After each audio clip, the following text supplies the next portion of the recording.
रौनकपुर नाम के एक शहर में राजा रौनक सिंह का राज हुआ करता था। वो हमेशा अपनी प्रजा के हित में कार्य किया करते थे। वहां की प्रजा बहुत खुश रहती थी। एक दिन गिद्ध आकाश में भूतिया पेड़ के बीज लेकर उड़ रहा था। जैसे ही गिद्ध रौनकपुर पहुंचा तो उसके मुंह से एकदम बीज रौनकपुर के बीचों बीच गिर गया। बीज भूतिया था, इसलिए अगले ही दिन वो पौधा बन गया। वहां के स्थानीय निवासियों ने जब पौधे को देखा तो हैरान रह गए, क्योंकि पौधे का रंग काला था।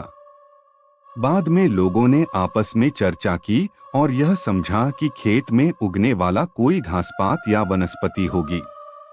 दूसरे दिन वो पौधा काफी बड़ा हो गया। लोगों को और ज्यादा दुविधा हुई कि एक ही दिन में ये पौधा इतना बड़ा कैसे हो गया। होते होते वो पौधा तीसरे दिन पेड़ बन गया। समय बिता और लोग भी तेजी से बढ़ने वाले पौधे के बारे में सोच सोचकर परेशान हो रहे थे। वो इस मामले को राजा के पास लेकर गए। ऐसे जादुई पौधे का पता चलते ही राजा तुरंत उस जगह पर पहुंच गए।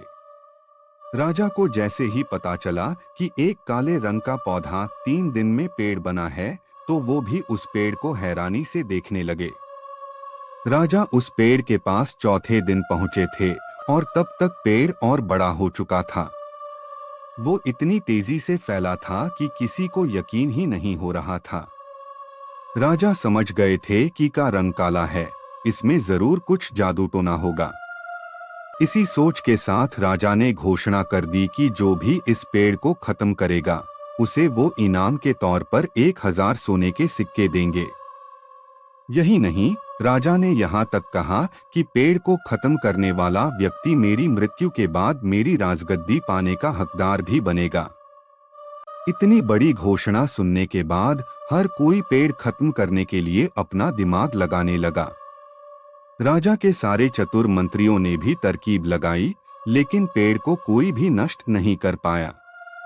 किसी ने पेड़ के आसपास आग लगवाई तो एक मंत्री ने उस भूतिया पेड़ को हाथियों तक से खिंचवाया, लेकिन पेड़ को कुछ भी न हुआ। अब लोगों के मन में डर बैठ गया और उन्हें लगा कि पक्का यह ऐसा वैसा नहीं, बल्कि भूतिया पेड़ है। तभी उस गांव के एक समझदार व्यक्ति को राजा की घोषणा का पता लगा।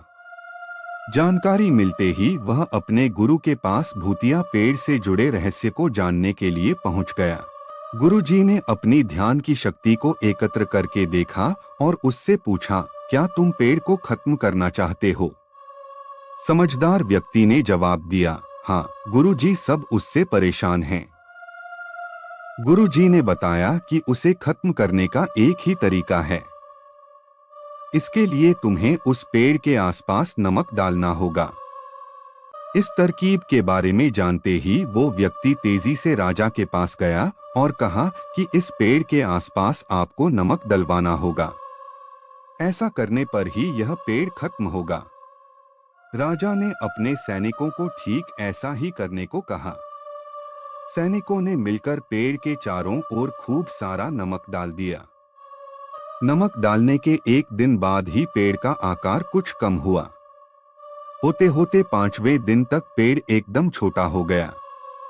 उसके बाद गलकर वो गायब ही हो गया। उस व्यक्ति की तरकीब काम कर गई और राजा ने खुश होकर उसे इनाम की 1000 सोने की मोहर पहले दी। उसके बाद एक पत्र दिया जिसमें लिखा था कि वो राजा के मरने के बाद उनकी गद्दी को संभालेगा। वो समझदार व्यक्ति खुश होकर अपने घर चला गया। कहानी से सीख, ऐसी कोई मुसीबत नहीं होती जिसका समाधान न किया जा सके। जरूरत है तो बस धैर्य और समझदारी की। दोस्तों, आपको हमारी यह भूतिया कहानी अच्छी लगी हो तो चैनल को सब्सक्राइब जरूर से करें।